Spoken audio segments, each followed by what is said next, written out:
Hello guys, welcome back to my YouTube channel. അപ്പം നമുക്കൊരു കൂന്തൽ റോസ്റ്റ് ഉണ്ടാക്കിയാലോ. അതിനായിട്ട് ആദ്യം ചട്ടി വെച്ച് എണ്ണയൊഴിച്ച് വലിയ ജീരകം പൊട്ടിച്ചെടുക്കാം. ഇനി അതിലേക്ക് നമുക്ക് സവാള അരിഞ്ഞ് വെച്ചത് ചേർത്ത് ഒന്ന് വഴറ്റി കൊടുക്കാം. ഇനി അതിലേക്ക് ഒരല്പം ഉപ്പ് ചേർത്ത് കൊടുക്കാം. നമ്മുടെ സവാള പെട്ടെന്ന് വഴന്ന് കിട്ടും. അങ്ങനെ വാടിയ സവാളയിലേക്ക് തക്കാളി ഇട്ട് അതൊന്ന് വഴറ്റി ഉടച്ചെടുക്കാവേ. ഇനി നല്ല ഉടഞ്ഞു വന്ന തക്കാളിയിലേക്ക് നമുക്ക് ഇഞ്ചി വെളുത്തുള്ളി ചതച്ചതും കൂടി ചേർത്ത് ഒന്ന് വഴറ്റി കൊടുക്കാം. ഇനി മസാല ഇട്ട് കൊടുക്കാം. അതിനായിട്ട് ആദ്യം മുളക് പൊടിയാണ് ചേർക്കുന്നത്. നമ്മൾ 2 ടേബിൾ സ്പൂൺ മുളക് പൊടി ചേർക്കുന്നുണ്ട്. അത്യാവശ്യം എരിവുള്ള മുളക് പൊടിയാണ് കേട്ടോ. ഇനി ഒരല്പം മഞ്ഞൾപ്പൊടി ചേർത്ത് കൊടുക്കാം. അതും ഒന്ന് വഴറ്റിയെടുക്കാം. ഇനി നമുക്കതിലേക്ക് മല്ലിപ്പൊടിയാണ് ചേർക്കുന്നത്. ഈ പൊടികളെല്ലാം നമ്മൾ വീട്ടിൽ പൊടിച്ച മുളക് പൊടികളാണ് കേട്ടോ.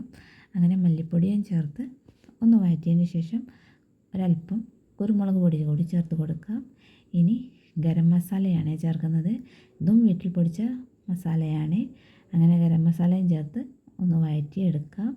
ഇനി ഇതിലേക്ക് കഴുകി വൃത്തിയാക്കി മാറ്റി വെച്ച കൂന്തൾ ചേർത്ത് കൊടുക്കാം. കൂന്തളും ചേർത്ത് നല്ലോണം ഒന്ന് മിക്സ് ചെയ്തെടുക്കാം. ആ മസാലയിൽ നല്ലൊന്ന് മിക്സ് ചെയ്തതിന് ശേഷം നമുക്കതിലേക്ക് ഒരല്പം കറിവേപ്പില കൂടി ഇട്ട് കൊടുക്കാവേ. അപ്പോൾ നല്ലൊരു ടേസ്റ്റ് ആയിരിക്കും. അപ്പോൾ തന്നെ അതിൽ നിന്ന് വെള്ളം ഇറങ്ങാൻ തുടങ്ങിയത് കണ്ടോ. എന്നാൽ കൂടി നമുക്കതിലേക്ക് ഒരല്പം കൂടി വെള്ളം ഒഴിച്ച് ഒന്നും കൂടി മിക്സ് ചെയ്യാം.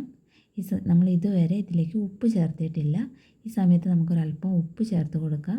ഉപ്പും ചേർത്ത് ഒന്ന് മിക്സ് ചെയ്തതിന് ശേഷം നമുക്ക് അടച്ച് വെച്ച് വേവിക്കാം. ഇടയ്ക്ക് തുറന്ന് നോക്കാൻ മറക്കരുത് കേട്ടോ. ഇടയ്ക്ക് തുറന്ന് ഒന്ന് ഇളക്കി കൊടുക്കണേ. ഇനി നമുക്ക് കുറച്ച് നേരം കൂടി അടച്ച് വെച്ച് അതൊന്ന് റോസ്റ്റാക്കി എടുക്കാം. അങ്ങനെ നമ്മളെ കൂന്തൽ റോസ്റ്റ് റെഡി ആയിട്ടുണ്ട്. എല്ലാവരും ട്രൈ ചെയ്ത് നോക്കണേ. ചാനൽ സപ്പോർട്ട് ചെയ്യാൻ മറക്കരുത്. ബൈ.